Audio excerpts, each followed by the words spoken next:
हो गई। चलो बेटे, स्टेट्स ऑफ मैटर है हमारा यूनिट, ठीक है। स्टेट्स ऑफ मैटर में ऑलरेडी हमने इलास्टिसिटी से स्टार्ट किया हुआ था।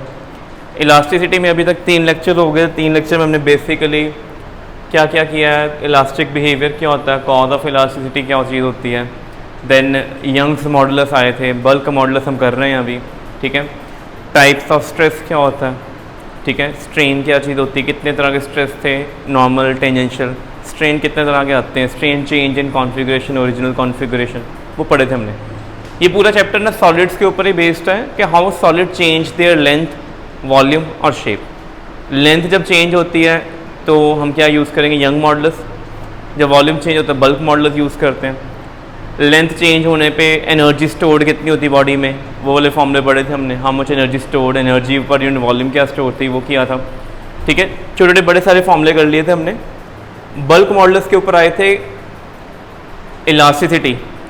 Elasticity property offered by solids only and it property mention position और state of the body not to change original shape and size, ठीक है। अगर कोई बॉडी के ऊपर आपको एक्सटर्नल डिफॉर्मिंग फोर्स बहुत ज़्यादा लगानी पड़ती है उसकी शेप चेंज करने के लिए, उसकी इलास्टिसिटी हाई है। अगर कोई बॉडी इजीली अपनी शेप चेंज कर देती है और अपनी शेप को रीगेन नहीं करती, वो पूर इलास्टिक है, वो प्लास्टिक बिहेवियर होता है, ठीक है। बल्क मॉडुलस पे इलास्टिसिटी सिंबल क्या है, बी है, कैपिटल के भी यूज़ करते हैं, ठीक है। ये कब यूज़ करेंगे, whenever you are applying forces externally to change the volume. आप एक बैलून को क्या कर रहे हो, इन्फ्लेट कर रहे हो, या trying to compress a gas, you're trying to compress a liquid, in that case we use bulk modulus. So bulk modulus basically not only related with solid, it also related with gases and liquids also. So होता क्या है, bulk modulus का formula अपनी copy पे लिखो पहले, normal stress over volumetric strain. क्योंकि हमें पता है जितने भी ये मॉडुलस ऑफ इलास्टिसिटी होती है हमेशा स्ट्रेस ओवर स्ट्रेन रेशो होती है। यंग्स मॉडुलस में भी ये नॉर्मल स्ट्रेस था बट नीचे लॉन्गिट्यूडिनल स्ट्रेन था। बल्क में नीचे क्या है ना, वॉल्यूमेट्रिक, क्योंकि यंग्स मॉडुलस में जब लेंथ चेंज होती है तब हम वो काउंट करते हैं सॉलिड्स के केस में। ये देखो क्या कर रहे हैं, ये ओरिजिनल वॉल्यूम है, कितना है, वी है। You are applying deforming force from here upside side downward, 3-4 जगह से फोर्स लग रही है। ये सारी फोर्सेस क्या कर रही हैं, they are trying to decrease the volume और इंक्रीज द वॉल्यूम, डिक्रीज। और ये जो फोर्स लग रही हैं यहाँ पे अगर टेंजेंट ड्रॉ करेंगे, अगर टेंजेंट ड्रॉ करें तो ये फोर्स है परपेंडिकुलर टेंजेंट होगी कि पैरेलल टू टेंजेंट। अगर इस जगह टेंजेंट ड्रॉ कर दें और यहाँ पे टेंजेंट ड्रॉ कर दें, हर जगह पे जो टेंजेंट ड्रॉ होगा सरफेस के बिल्कुल फोर्स क्या लग रही है, परपेंडिकुलर। इधर से भी परपेंडिकुलर है, ऊपर से भी है, साइड से भी परपेंडिकुलर, बॉटम से भी क्या है। इसलिए जब भी you are applying deforming force normal perpendicular to surface, तो जो स्ट्रेस होता है वो कौन सा होता है, नॉर्मल होता है। नॉर्मल स्ट्रेस हमेशा क्या होता है, शेप चेंज को अपोज करता है, ठीक है। और perpendicular to the context surface. Stress का फॉर्मूला F/A, ये कौन सी फोर्स होती है, रिस्टोरिंग फोर्स। स्ट्रेस हमेशा कौन प्रोवाइड करता है, restoring force, which has property to regain the shape. हम इसको एक्सटर्नली फोर्स लगा के दबा रहे हैं, we are applying deforming from all the sides लगा रहे हैं ना, बट अंदर से जो फोर्स इसको डीफॉर्मेशन को अपोज कर रही है दैट इज रिस्टोरिंग फोर्स, वो F/A। वॉल्यूमेट्रिक स्ट्रेन कैसे आएगा, change in volume original volume. बताओ इस केस में वॉल्यूम कम हो रहा है कि इंक्रीज हो रहा है, इस केस में वी आर कॉम्प्रेसिंग इट, तो इसलिए माइनस साइन है। अगर वो इन्फ्लेट हो जाता तो क्या होता, पॉजिटिव। फॉर्मूले में वैल्यू डाल दी, F/A प्रेशर। इस प्रेशर को क्या बोलेंगे, वर्ड यूज करेंगे एक्सेस प्रेशर। क्या बोलना है, क्योंकि ये बॉडी अंडर द इन्फ्लुएंस हम एक्स्ट्रा प्रेशर क्या कर रही है, कॉम्प्रेस कर रही है। अगर आप किसी चीज़ को दबाते हो नहीं, अप्लाइंग प्रेशर, तो ये जो F/A क्या है, एक्सेस प्रेशर। अपनी कॉपी पे लिखना है, P क्या है, एक्सेस प्रेशर, V क्या है, ओरिजिनल वॉल्यूम, डेल्टा V क्या है, चेंज इन वॉल्यूम, ठीक है। और माइनस साइन शो कर रहा है that decrease in volume is there. अच्छा बताओ, गैसेस की शेप करनी सबसे इजी है कि सॉलिड्स की? वॉल्यूम कितना जल्दी हम चेंज कर सकते हैं, वॉल्यूम का नहीं कर सकते, बॉडी का, सॉलिड का नहीं कर सकते ना। 10th क्लास में हमने पढ़ा था कि आपने कोन को मेल्ट करके सफ़ेयर बना दिया, रीकास्टिंग, क्या वॉल्यूम चेंज होता था, नहीं। तो क्या लिखा पढ़ो, B is maximum for solids and minimum for MCQ आ सकता है। गैसेस के लिए बल्क मॉडल सबसे कम है, इसका meaning gases have least tendency to maintain their volume. थोड़ा सा भी आप पुश करो, बैलून है उसको इतना सा पुश करो, you can decrease its volume, you can increase its volume, but solid कर सकते हो ऐसे नहीं। तो bulk model for solid is maximum and constant, fix change ही नहीं होता। गैसेस के लिए हमेशा केवल लीस्ट होगा। फिर बल्क मॉडल्स हमने पढ़े, कितने टाइप के होते हैं, पढ़िए, एडिंग पढ़ो, कितने टाइप के बोले हुए हैं, बल्क मॉडुलस? अच्छा, ये किसके लिए है? गैसेस के लिए। सॉलिड्स के एक ही है। गैसेस के लिए कौन है? एक आइसोथर्मल, दूसरा कौन सा है? एडियाबैटिक। ये दोनों टर्म्स हम थर्मोडायनेमिक्स में पढ़ेंगे। आइसोथर्मल का मीनिंग होता है सेम टेम्परेचर, क्या वर्ड यूज करेंगे, ठीक है। और एडियाबैटिक का मतलब क्या होता है? Same heat. Real life example बताता हूँ। आप ना एक बैलून परचेज करके लाए, छोटे तो सभी ने लिया होगा, नया बैलून लेके आओ, उसको धागा होता है, थ्रेड होता है ना, थ्रेड छोड़ दो, ऊपर जाता है वॉल पे, ऐसे ही जाता है ना। बट एक दो दिन के बाद अपने आप वो फ्लफी सा होकर नीचे बैठ जाता है, ऐसे ही होता है ना। क्या उसको इंस्टेंटली वो नीचे आ गया था कि एक दो दिन के बाद नीचे आया था? तो it is a very slow process और वेरी फास्ट प्रोसेस। तो जो प्रोसेस बहुत स्लो होती है क्या होती है? आइसोथर्मल। क्या बोल रहे हैं?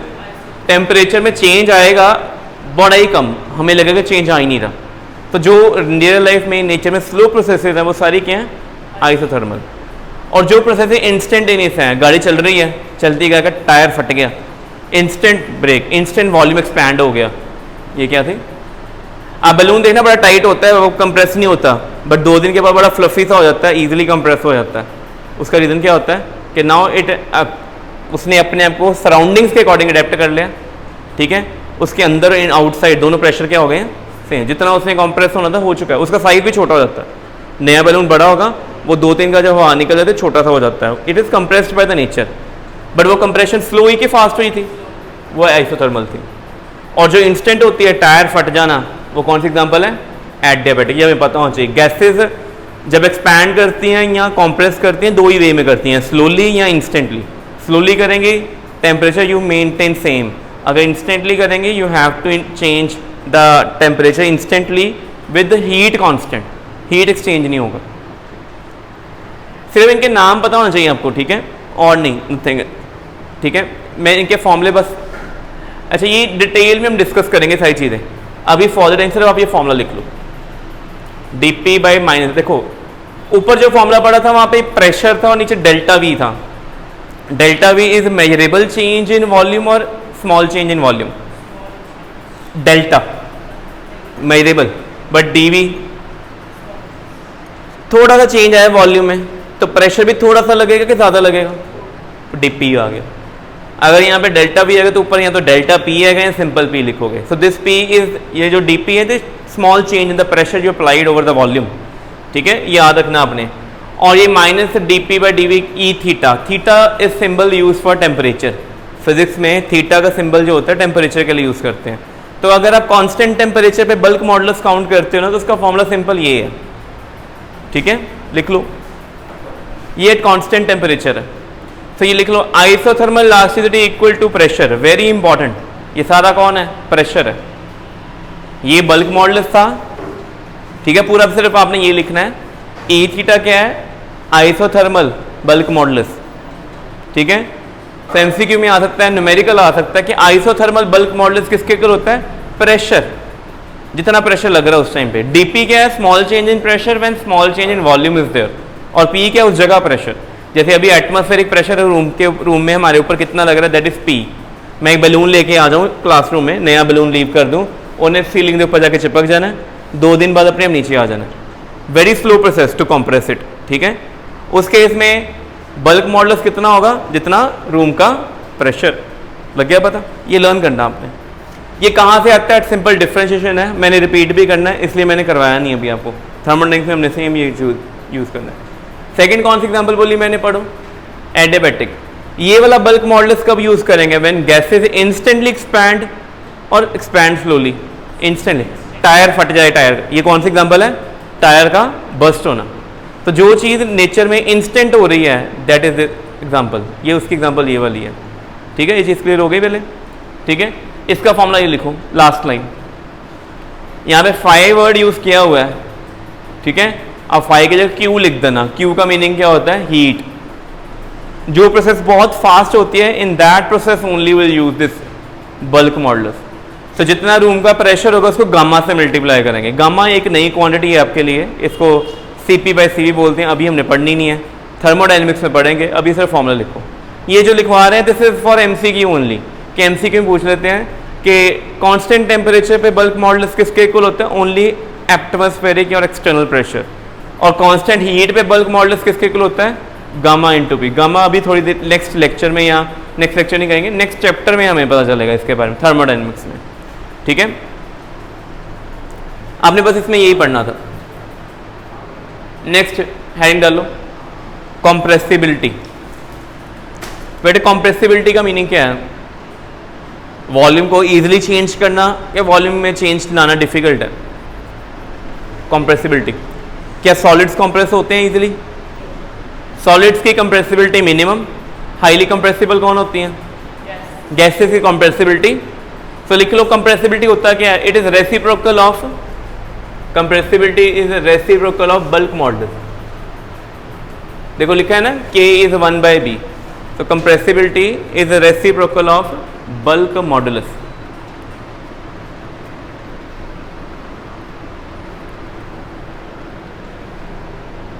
So young modulus and bulk modulus for a perfectly rigid body. Perfect का मीनिंग क्या हुआ बताओ? जिसकी शेप चेंज हो सकती है कि नहीं हो सकती? जिसकी शेप चेंज नहीं होगी। बल्क मॉडुलस का मैक्सिमम है कितना है? इनफाइनाइट। और कंप्रेसिबिलिटी कितनी है? MCQ, पेपर में MCQ में सीधा आता है, what is the compressibility of perfectly rigid body? 0। What is bulk modulus of perfect rigid body? Is infinity. ठीक है, तो जिस बॉडी की शेप चेंज होनी ही नहीं, ना उसका यंग मॉडुलस बल्क मॉडुलस दोनों ही इनफाइनाइट है। ना आप उसकी लेंथ चेंज कर सकते हो, ना आप उसका वॉल्यूम चेंज कर सकते हो। ठीक है, तो ये MCQ के लिए याद रखना आपने। प्रीवियस 3 लेक्चर ऑलरेडी हो चुके हुए हैं। ठीक है, ज़्यादा कोई लेंथ ही नहीं है, 30-35 मिनट से ही है। ठीक है, आपने अगर पहले नहीं देखे, एग्ज़ाम चल रहे थे, तो आज घर जाके पहले वो लिखनी है। ठीक है, चलो नेक्स्ट, मॉडुलस ऑफ रिजिडिटी और शेयर मॉडुलस ऑफ वेलोसिटी। ठीक है, ये वाला मॉडुलस क्या कहता है? ना वॉल्यूम चेंज करना है, ना लेंथ चेंज करनी। You are not changing volume, you are not changing length. ये कौन सी शेप है? क्यूबॉइड। ठीक है, ठीक है, ऐसी शेप है ना, जिसमें देखो अब बुक कर, बुक ਨੂੰ ਮੈਂ ਇੱਦਾਂ ਦਬਾਵਾਂਗਾ, I am compressing it, I am trying to change its volume. Book ਨੂੰ मैं ਇੱਦਾਂ खिंचांगा, I am trying to change its length, Young's modulus. But book ऐसे पड़ी हुई है, नीचे से फिक्स कर दिया मैंने, फोर्स ना इधर लगाई इस एंड पे। ये जो फोर्स लगाई है टेंजेंट टू द सरफेस लग रही है कि perpendicular to the surface? Tangent. अगर आप सोचो कि मैं इधर फोर्स लगाऊं तो क्या चेंजेस हो सकते हैं? नीचे से फिक्स्ड है, ऊपर वाला प्लेन आगे शिफ्ट हो सकता है। क्या ये बॉडी ऐसे से ऐसे हो सकती है? अगर ये ऐसे से ऐसे नहीं हो रही तो बॉडी रिजिड है। बट अगर ये बॉडी ऐसे से क्या हो गई तो बॉडी की हो गई नॉन रिजिड। जब बॉडी की शेप चेंज होती है, क्या होती है शेप? मतलब एक सरफेस दूसरी सरफेस तो की हो जाए, स्लिप कर जाए, क्या हो जाए? स्लिपिंग। तब कौन सा मॉडुलस पढ़ते हैं हम? Modulus of rigidity. ठीक है, लिखो, when we apply tangential force, when we apply tangential force parallel to one of the surface, when we apply tangential force parallel to one of the surfaces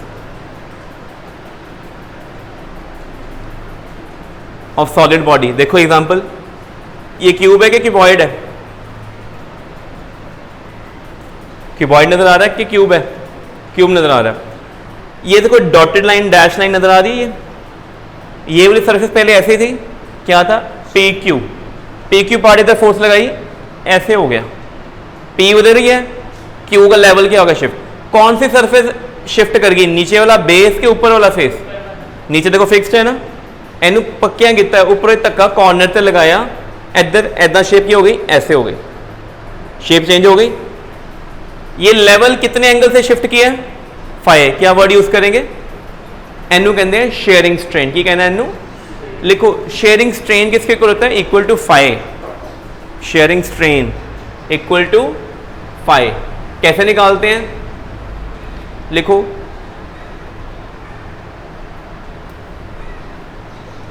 sharing strain equal to phi, equal to लिखो shift in plane, shift in plane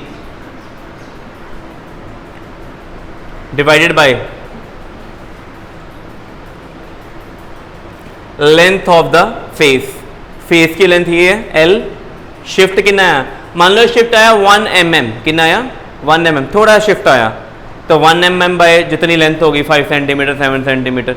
ठीक है, तो ये civil engineer जोड़े होंगे ना, जिन्होंने buildings बनानी है, उन्होंने सारी कंसेप्ट यूज़ करने होंगे। कि एक लेंटर पै गया, लेंटर के उपर दूजा लेंटर पाना है, कितने भार ज़्यादा होना, लेंटर खिसकता नहीं जाएगा, और बिल्डिंग इदा बनती बनती इदा तो नहीं हो जाएगी, ठीक है, या इदा तो नहीं हो जाएगी, या पिछे तो नहीं चल जाएगी। They have to study about modulus of rigidity of iron beams, जो पिछे बीम पैने ना उन्होंने मॉडल ऑफ रिजिडिटी उन्होंने पता होना चाहिए। जो वो मॉडल ऑफ रिजिडिटी मैच नहीं किया, वेट ज़्यादा चला गया ऊपर, बिल्डिंग क्या हो जाएगी, लीन कर जाएगी। लीनिंग टावर ऑफ पीज़ा देखा हुआ इटली में, ऐसे बिल्डिंग ऐसे खड़ी है, ऐसे टेढ़ी हो गई हुई है, ठीक है। टेढ़ी होने का मीनिंग उसके नीचे से प्लेन शिफ्ट कर रहे हैं ऐसे, बट गिर नहीं रही अभी तक, फाउंडेशन स्ट्रांग है। फॉर्मूला लिखो, सिंबल इसको क्या बोलते हैं, ये एन नहीं है, इट इज ईटा। क्या कहना है, एन पा के लत खिंच देनी है, this is eta. Eta is symbol of modulus of rigidity. कैसे निकालते हैं, अब इस केस में जो क्या बॉक्स को कंप्रेस किया जा रहा है, खींचा जा रहा है कि शिफ्ट किया जा रहा है, जो यहाँ पे टॉप सरफेस इधर को शिफ्ट कर गई, उसके जो एरिया है ना, फोर्स एरिया से पैरेलल लगी थी कि परपेंडिकुलर लगी थी, तो अगर पैरेलल लगाएंगे सरफेस के अलोंग तो स्ट्रेस कौन सा होगा, टेंजेंशियल। टेंजेंट क्या होता है, अलोंग द टेंजेंट। अगर आपने वॉल्यूम डिक्रीज करना था, स्ट्रेस कैसा लगाना था, नॉर्मल, परपेंडिकुलर। आपने लेंथ खींचनी थी, बढ़ानी थी, तब भी क्या लगना, परपेंडिकुलर। फैन की रॉड देखो, फैन की मोटर रोड के ऊपर नॉर्मल स्ट्रेस लगा रही है कि टेंजेंशियल, रॉड नू नॉर्मली खिंचा जा रहा है कि टेंजेंशियल। सोचो, रॉड का एरिया जैसे ये देखो, ये रॉड है ना, ये इसका बेस एरिया है, ऐसे है ना base area circle, force circle के पैरेलल लग रही है कि नीचे लग रही है परपेंडिकुलर, तो यहाँ पे भी नॉर्मल है। जब आप लेंथ चेंज करते हो नॉर्मल, जब कंप्रेस करोगे तब भी नॉर्मल, जब आप सिर्फ प्लेन को शिफ्ट करोगे तब क्या होना, टेंजेंशियल। सिर्फ एक ही रिजिड मॉडुलस में टेंजेंशियल स्ट्रेस आता है, बाकी दोनों में क्या आता है, नॉर्मल। याद करना है, लिखो tangential stress over sharing strain. Tangential stress का फोर्स अपॉन ए आ जाएगा, शेयरिंग स्ट्रेन फाई, फाई कितना निकालना है, कितना शिफ्ट आया Q Q dash over L, कितनी लेंथ है किसी फेस की तो कितना मूव कर गया, डिवाइड कर लांगे। So x is the amount which shift आ गया ना, एक्स अमाउंट शिफ्ट हुआ और एल क्या है, लेंथ। लिखो फॉर्मूला जल्दी, सो हमें फॉर्मूले सारे पता होने चाहिए। सो यंग तीन तरह के मॉडुलस हैं, वो तीनों पढ़ लिए, और ये तीनों मॉडुलस अलग अलग वे में काम आते हैं। जब आप किसी चीज़ को स्ट्रेच करना चाहते हो तो आपको यंग मॉडुलस पढ़ना है, जब किसी का वॉल्यूम चेंज करना चाहते हो तो की पढ़ना सी बल्क मॉडुलस, जे तुसी किसी की शेप चेंज करना चाहते हो, शिफ्ट करना प्लेन होता तो मॉडुलस ऑफ रिजिडिटी। जिन्हें ज़्यादा मॉडुलस की वैल्यू होएगी उन्ना डिफिकल्ट है उन्होंने चेंज करना। समझ लगी, बिल्डिंग जी बहुत हाई राइज बिल्डिंग बनती है ना, उन्होंने फाउंडेशन बहुत ब्रॉड बनाते हैं ताकि वो जल्दी टुटे ना, ब्रॉड बनाएंगे, बड़े सारे फेसेस होंगे वो, ठीक है, और फेसेस कभी एक दूसरे के ऊपर स्लाइड नहीं करेंगे, अगर कर गए तो बिल्डिंग क्या हो जाएगी, टेढ़ी। ऐसे नहीं होना, ठीक है। वो modulus rigidity that case is very high, Jinnah modulus rigidity high होएगा उन्ना वधिया। कंस्ट्रक्शन मटीरियल की कॉस्ट, बिल्डिंग बनानी असी सस्ती बिल्डिंग भी बन जाती, महंगी भी बनती है, जिन्ना वधिया तुसीं मटीरियल ऐड ऑन करोगे बिल्डिंग दे विच उन्हां दा यंग मॉडुलस वधेगा। सरिया लेंटर से पिलर पे ना कॉर्नर से, हर रूम में पिलर होते हैं, तेरे घर भी पिलर पे कॉर्नर से, पिलर से भी सरिया पैना होता, सरिये के ऊपर वेट आना है, सरिये ने क्या करना है, कंप्रेस। अगर सरिया लो क्वालिटी का होया, ਉਹਦਾ यंग मॉडुलस लो होया, उन्हें टुट जाएगा तो बिल्डिंग नीचे गिर जाएगी। सरिया क्यों होना चाहिए, हाई क्वालिटी का, ठीक है। यह चीज़ क्लियर हो गई पहला। सो ईटा एफ एल अपॉन ए एक्स डन। चलो नेक्स्ट पे आते हैं। तो हमने मॉडुलस तीनों पढ़ लिए हैं, नीचे नोट लिखें जल्दी बेटे, ये सारे एमसीक्यू में आना काम आपका, कि शेयर मॉडुलस सॉलिड का less than young modulus, MCQ के लिए पॉइंट है कि यंग मॉडुलस बड़ा होता है कि शेयर मॉडुलस, कौन बड़ा होता है, यंग्स मॉडुलस, शेयर मॉडुलस हमेशा कम होगा। फॉर मोस्ट सॉलिड एमसीक्यू, बहुत सारे जितने भी सॉलिड्स आप देखोगे ना, the value of share modulus 1/3 होती है यंग मॉडुलस की। तो ये पेपर में एमसीक्यू आ सकता है कि यंग मॉडुलस अगर 45 दिया हो लेट से, तो शेयर मॉडुलस कितना होएगा 1/45/3 rather, it is only 15 time, ठीक है बेटे, कॉपी पे लिख लो। Eta characteristics of solid only as a fluid and gases do not affect shape. Young's modulus भी सॉलिड्स पे काम करता है, शेयर मॉडुलस भी किस पे काम करता है, सॉलिड, बट बल्क किस पे काम करता है, सॉलिड्स पे भी करता है। वॉल्यूम होर कितना चेंज हो सकता है, पानी का भी चेंज होता है, गैस का भी चेंज होता है। So bulk modulus can be applied to 3 states of matter, but shear modulus and this Young's modulus can be applied only to the solids, ठीक है। नोट कर लो ये तीनों पॉइंट्स, ये बड़े इंपॉर्टेंट है। ठीक है। तो किसी बॉडी की शेप चेंज करनी है, कि स्ट्रेच करना है, दबाना है, शेप चेंज करनी है, शेप चेंज करने वाला पहला केस हो गया हमारा ये, कर ले नोट।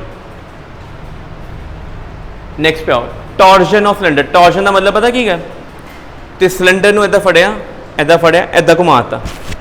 कैन होंगे ना, कभी ट्राई करना कैन च कोल्ड ड्रिंक पी लो, इदा करते भी हैं, कभी इदा करते ट्विस्ट कर देते, दिस इज टॉर्जन। कैन अगर खाली है ना बड़ी जल्दी टिल्ट हो जाएगा, कैन अगर हैवी है अंदर गैस पर ही तो टिल्ट करना की है डिफिकल्ट। तो ये टॉपिक है, देखो ये सिलेंडर नजर आ रहा है आपको, ऊपर एंड पी क्यू फिक्स्ड है, नीचे पढ़ो ए एंड बी एंड, ये लाइन जो थी ये प्लेन ट्विस्ट कर गया, आपने क्या किया ऊपर फिक्स किया, नीचे घुमाता। किसी को कितनी जल्दी ट्विस्ट करना इजी है डिफिकल्ट है, वो किन फैक्टर्स पे डिपेंड करता है, उन्हें वो पढ़ना। डेरिवेशन कोई नहीं है, सिर्फ फॉर्मूला। हेडिंग डाल लो टॉर्जन ऑफ सिलेंडर।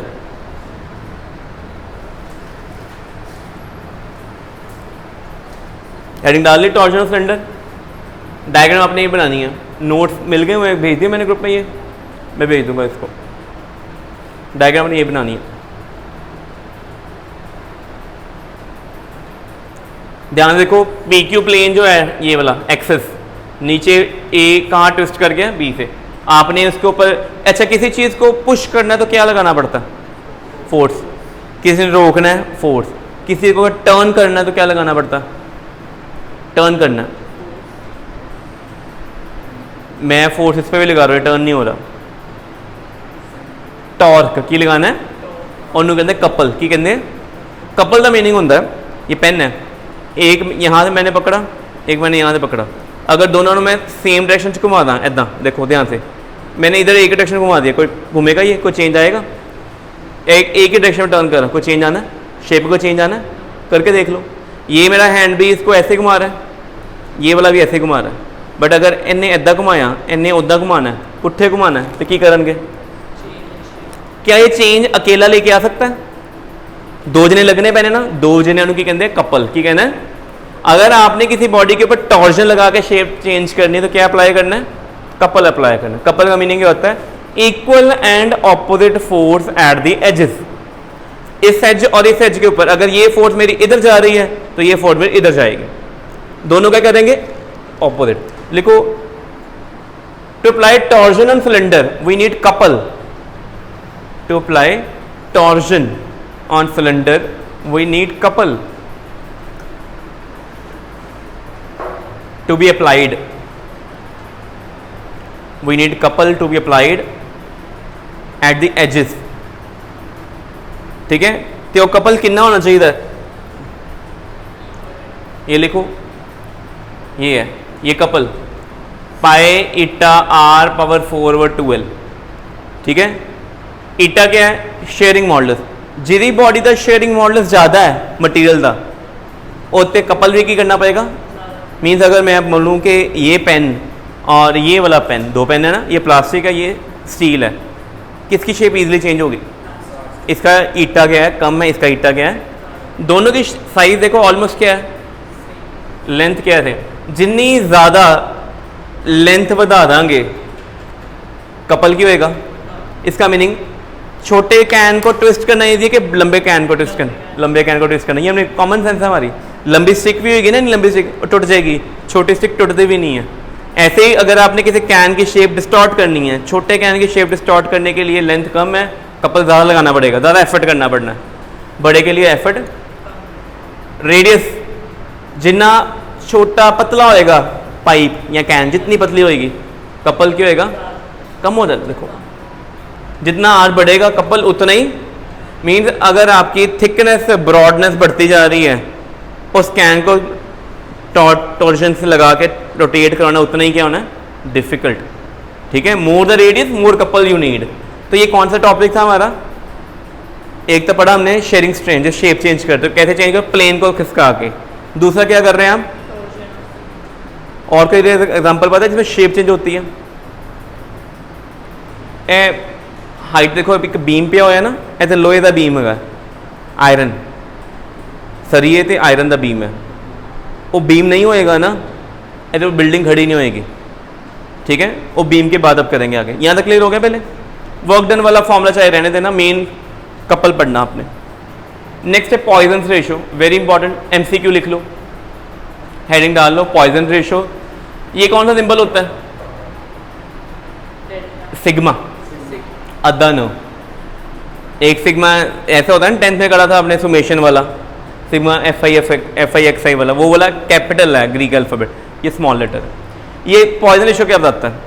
अब रियल लाइफ एग्जांपल बताओ कि अगर पेन में बहुत गर्म कर ला तो मैं खिंच दा, लेंथ बढ़ेगी, ऐसा एरिया का क्या होगा? सेम रहेगा, कम होगा? एरिया, ब्रॉडनेस कम होती जाएगी, लेंथ। तो जब भी आप किसी बॉडी को स्ट्रेच करते हो ना, उसका लॉन्गिट्यूडनल स्ट्रेन डेवलप होता है, प्लस उसका डायमीटर क्या होता है? सेम के वो भी चेंज होता है, चेंज होता है, ठीक है। तो लिखो, when a long bar is stretched by a force along the length, length increase करती है, रेडियस क्या करता है? डिक्रीज। ये चीज़ तो क्लियर हो गई पहले, ठीक है। तो लेंथ भी इंक्रीज करनी है, रेडियस की हो जाना है, कम हो जाना है। तो पॉइजन रेशो क्या होती है? Ratio of these two strain. Lateral strain क्या है? Change in radius over original radius. और लॉन्गिट्यूडनल स्ट्रेन क्या है? Change in length over original length. देखो ए थिक कहते हैं, कौन है? थिन हो गया ना, इधर रेडियस कितना सी? आर, लेंथ कितनी सी? एल। नई लेंथ कितनी होगी? L plus delta L, D L हो गई। रेडियस कम होना के बढ़ना है? तभी माइनस लगाया, ठीक हो गया पहले, ठीक है। हेडिंग लिख लो ऊपर पहले पॉइजन रेशियो के साथ कि when long bar is stretched, when long bar is stretched by force along its length,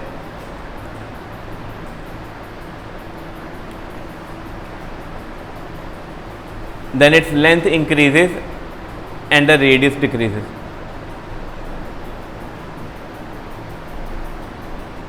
ठीक है। lateral strain ratio of the change in diameter or radius to the original diameter, कोई फर्क नहीं पड़ना, चाहे आप रेडियस की रेशियो लिख दो चाहे डायमीटर की, same thing. Main Poisson ratio, diagram draw करो साथ में ये वाली, इनके साथ नाम लिखना, लेटरल स्ट्रेन, लॉन्गिट्यूडनल स्ट्रेन और डायग्राम, और नीचे फॉर्मूला ये लिखो।